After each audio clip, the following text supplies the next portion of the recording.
decidi gravar um vídeo hoje falando a respeito do coronavírus e da situação aqui da Itália.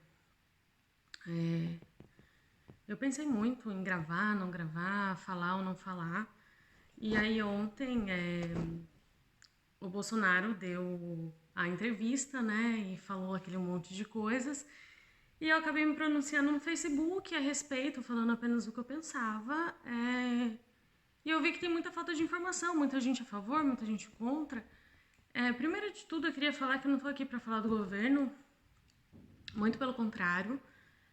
Eu acho que nesse momento não é um momento da gente querer ficar apontando os erros dos outros, querer ficar brigando por causa de Bolsonaro, de Lula, disso, daquilo.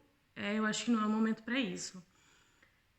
Muitas pessoas estavam me perguntando realmente o que estava acontecendo, porque o Bolsonaro falou a respeito das informações que a Rede Globo estava passando, e acaba que a população não sabe em quem acreditar.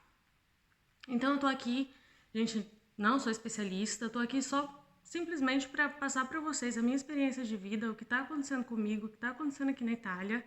Então, para começar, gente, eu separei para vocês alguns números. Eu vou falar um pouco de datas e números e depois eu converso com vocês a respeito de como está sendo aqui, tá? Então, a primeira coisa que eu queria frisar para vocês é que no dia 23 de fevereiro, a gente começou mais a falar a respeito de coronavírus aqui na Itália. No dia 23, a gente tinha um total de 3 mortes e 155 infectados aqui na Itália. Eles decidiram cancelar os últimos dias do Carnaval de Veneza, decidiram fechar os museus, os eventos que tinha aglomeração, as partidas de futebol foram suspensas, as escolas foram fechadas. Essas foram as primeiras medidas.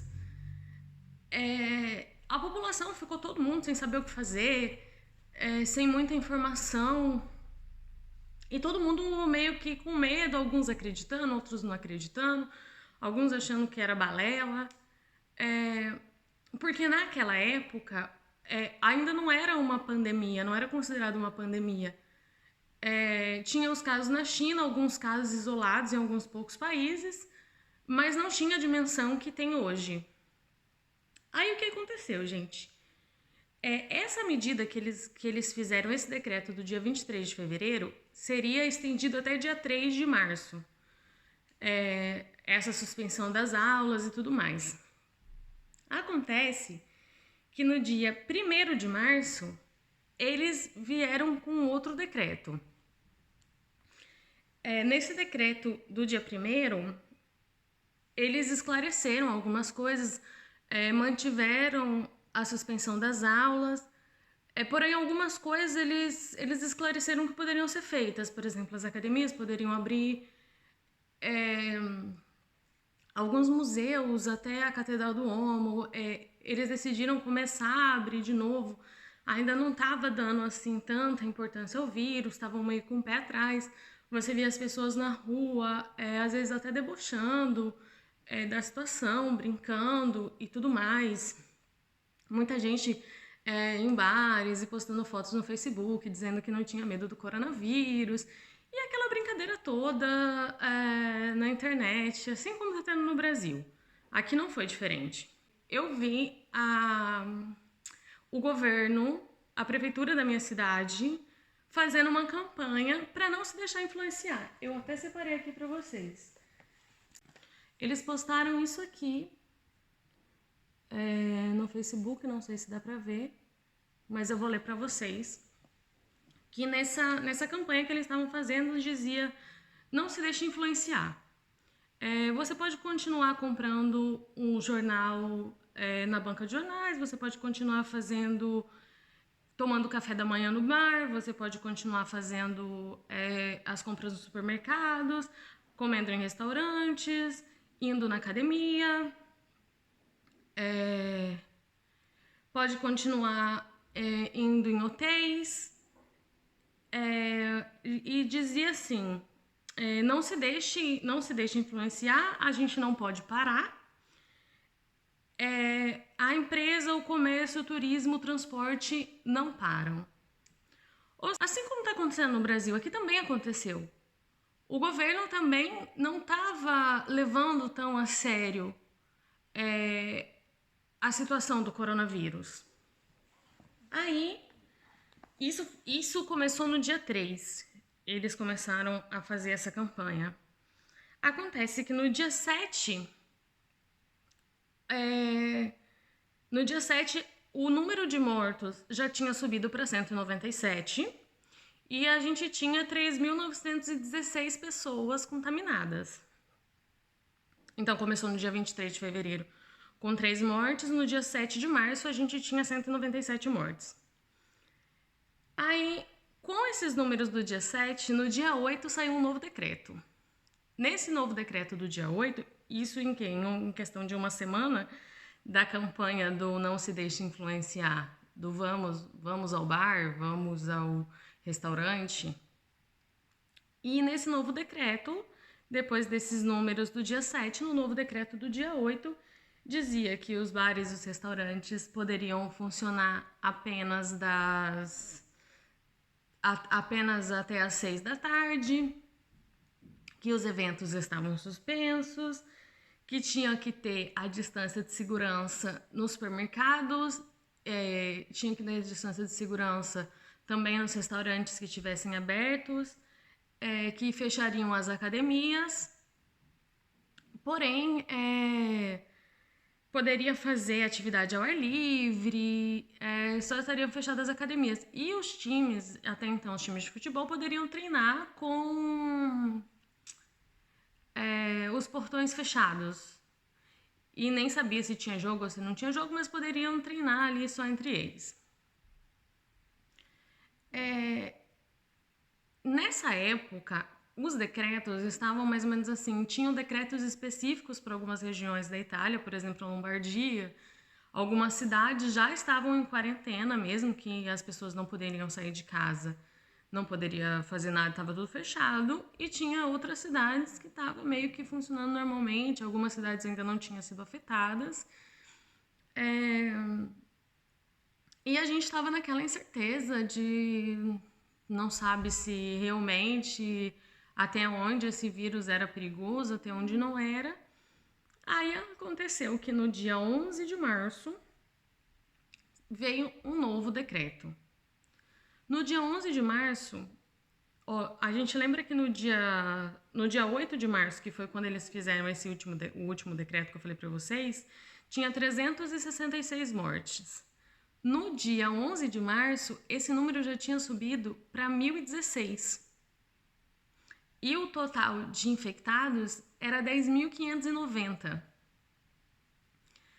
Aí o que acontece? Todo aquele que eles tinham falado antes, o governo voltou atrás. Aí já não era mais não se deixe influenciar. A campanha já era não saia de casa. Então, aí fecharam tudo, já não abria mais os bares, os restaurantes que poderiam ser abertos até às 6 da tarde, já não abria mais. O comércio todo fechado, as lojas fechadas, as empresas fechadas. E todo mundo em casa. Eu lembro que o governo fez uma conferência estampa falando que deveria fechar tudo. Era 11 horas da noite, algo assim, 10, 11 horas da noite. E no outro dia de manhã estava tudo fechado. E nada mais estaria funcionando. A única coisa que você poderia sair de casa para fazer era para fazer compra no supermercado e para fazer compra na farmácia e para trabalhar, porque algumas empresas de cuidados básicos, tipo setores básicos, não poderiam parar. Por exemplo, as empresas alimentícias, algumas empresas também continuaram trabalhando porque eram empresas de exportação e os outros países ainda não estavam tão afetados e ainda estavam pedindo, então essas empresas ainda estavam funcionando, mas a maioria das empresas já tinham fechado, as lojas já tinham todas fechado, as pessoas já não saíam na rua, já não podia sair. Nesse decreto de lei, nesse último decreto, já tinha a multa estipulada com direito até, independente do caso, à prisão. A gente poderia sair de casa para ir ao supermercado apenas com uma autorização por escrito, é o que está acontecendo agora. Hoje nós temos, hoje positivo, 54 mil pessoas positivas e 6.820 pessoas mortas. Nós chegamos no domingo, nós chegamos no sábado no número de mais de 798, se eu não me engano, mortos. Tinha sido o nosso recorde, né, de mortes. Foi muito triste e muito... E eis que no domingo a gente tem uma notícia de uma diminuição do número de mortes. Se eu não me engano, no domingo tinha um número de mortes de 650. Quando eu vi a notícia da diminuição, eu confesso, eu fiquei feliz e pensei, agora vamos ver, se amanhã diminuir um pouquinho mais, talvez seja a luz no fim do túnel. E é isso que na segunda-feira veio uma outra diminuição, a gente teve 600 e pouquinhos, assim, não chegou a 650, foi 600 e pouquinho. Então a gente viu uma diminuição gradativa e a gente viu ali a luz no fim do túnel. E é isso que na terça-feira a gente pensa, vamos comemorar ou não vamos comemorar, e é isso que na terça-feira, novamente, mais de 700 mortes. E aí a gente vê tantas mortes na Espanha, tantas mortes em todas, né, nos países todos, a gente vê o crescimento de contágio e de mortes no Brasil. Acaba assim que o que eu falei, assim, no Facebook, até a postagem que eu tinha feito no Facebook, eu vou até deixar o texto que eu fiz aqui embaixo para vocês saberem do que eu tô falando. Eu fiz porque eu vi que o Brasil estava fazendo o quê? Estava cometendo o mesmo erro que a Itália cometeu. Simplesmente isso. Não tô julgando ninguém por fala ou por nada. É só um alerta mesmo que vocês estão indo pelo mesmo caminho que a gente foi. Só que quando a Itália, a minha opinião é que quando a Itália foi por esse caminho, a gente não tinha tantas informações, entendeu? A Itália não tinha tantas informações. Quando eles decidiram, quando eles viram que a economia ia parar, quando eles viram porque a principal fonte da economia da Itália é o turismo. E quando eles viram que não tinha mais turista, que estava tudo fechado, o dinheiro não estava entrando, eles decidiram também abrir as coisas e não deixar a população em pânico e pensar na economia do país. Só que o que aconteceu? Essa medida que eles tiveram com essa campanha de não se deixe influenciar, acabou que os números foram dobrando e dobrando e dobrando e dobrando e chegou no que é hoje. Talvez, não sei, mas talvez, na minha opinião, se não tivesse acontecido lá atrás, se não tivesse minimizado a gravidade do vírus, talvez hoje a Itália não estaria na situação que está. E, gente, essa história de que só morre velhinhos. Gente, não é verdade. Aqui não morreram só velhinhos. Morre criança sim, morre jovem sim. Basta ter uma imunidade um pouco mais baixa. Nem todo mundo sabe como que é o organismo de um, o organismo de outro, como que reage. E assim, quando eu vi o presidente falando que deveria abrir as escolas porque as crianças não morrem, eu falei, gente, eu pensei comigo, gente, mas e os professores que trabalham nas escolas? E a tia da merenda? E os zeladores? E a direção? Não são só crianças que vão na escola. E como você vai conter a pandemia se todo mundo continuar vivendo em sociedade assim? Gente, é um isolamento social que hoje a gente está fazendo por um bem maior, para salvar vidas lá na frente. Eu entendo a questão da economia, Mas, gente, não é a economia do Brasil, é a economia do mundo. A economia do mundo tá parando, a economia da Itália também tá parando. Tá parada, né? É a economia do mundo. Aí eu ouvi algumas pessoas falando a respeito de tipo assim, mas como é que as pessoas vão ver? Gente, o governo tem que ajudar, desculpa, mas tem. É, Aqui na Itália tudo parou, mas o governo não deixou a população desamparada. Então eu acho que, na minha opinião, gente, eu acho que todo governo do mundo deveria ter um plano de emergência. Desculpa, mas eu acho que deveria ter. Tava todo mundo falando até esses tempos em guerra mundial. E o que a gente tá vendo hoje é o quê? É uma guerra. Só que sem ninguém ter que dar um tiro, gente. É... Às vezes eu entendo o que está acontecendo no Brasil, porque aqui no início, quando você vê a coisa acontecendo, mas não está tão perto de você, às vezes você não dá aquela importância àquilo. E infelizmente aqui a gente só foi acordar quando o negócio já estava, como se diz, já estava espalhado, quando já estava difícil para remediar. O governo aqui está se virando nos 30 para conseguir amparar a população, para conseguir aumentar os leitos dos hospitais. Infelizmente está morrendo muita gente. A gente não tem recursos, a gente, olha, a gente não tem recursos, nós não temos leitos, nós não temos equipamentos, nós não temos profissionais de saúde, porque muitos profissionais da saúde morreram também aqui. E a Itália é um país rico, assim, comparado ao Brasil. E nós não temos recursos. Então, e isso, o que acontece desde o dia 23 de fevereiro, surge decreto em cima de decreto. Porque eles fazem uma previsão de que as coisas vão melhorar daqui 2 semanas, e daqui 2 semanas está tudo pior. E talvez se tivesse sido contido lá no início, a gente não estaria passando por tudo isso. Hoje eu tenho medo de ir no mercado. A gente economiza as coisas dentro de casa para não ter que ficar indo no mercado, para não ter que sair para ir no mercado. Isso mesmo com máscara e luva e tudo mais. Se vocês quiserem,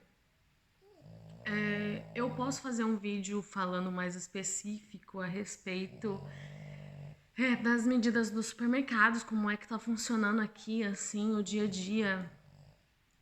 Eu faço para vocês, se vocês quiserem. Hoje mesmo, assim, eu queria ressaltar essa questão de não dar a devida importância pro perigo do vírus, porque, como eu tinha dito no meu texto no Facebook, eu já vi esse filme antes, entendeu? Aqui aconteceu a mesma coisa, e hoje a gente tá na situação que tá, sem saber o que vai ser do dia de amanhã.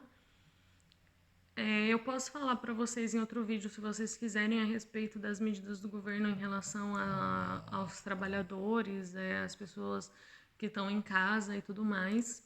Deixa um comentário aqui embaixo no YouTube aqui, e eu faço um outro vídeo, e se alguém tiver alguma pergunta e eu souber responder, não sou especialista, já estou falando, eu respondo para vocês, tá? Com muito prazer. Isso foi mesmo só para mostrar para vocês os números e dizer que os números mudam muito de uma semana para outra e que a gente não pode subestimar. Eu penso assim, de coração, de que o Brasil não chegue na situação que a Itália está. Do fundo do meu coração eu desejo que não chegue, porque toda a minha família está no Brasil, minha mãe está no Brasil, meu irmão está no Brasil, minhas cunhadas, meu sogro, minhas sobrinhas estão tudo no Brasil e eu não desejo para ninguém passar o que a gente está passando aqui. Mas, infelizmente, a realidade é essa. Se vocês quiserem que eu fale especificamente de alguma coisa para vocês, assim, vocês escrevem aqui embaixo que eu falo sem problema nenhum. Tá, gente? Obrigado, espero que eu tenha esclarecido alguma coisa para vocês. Foi mesmo assim, só um desabafo, o meu ponto de vista. E agradeço todo mundo que está assistindo e força para todo mundo. Quem puder, fique em casa. Eu sei que hoje no Brasil ainda não é uma realidade de todo mundo poder ficar em casa, mas quem puder, por favor, fique em casa. Vamos proteger quem a gente ama. E se cada um fizer a sua parte, logo, logo, logo, se Deus quiser, o mundo inteiro vai se recuperar de tudo isso.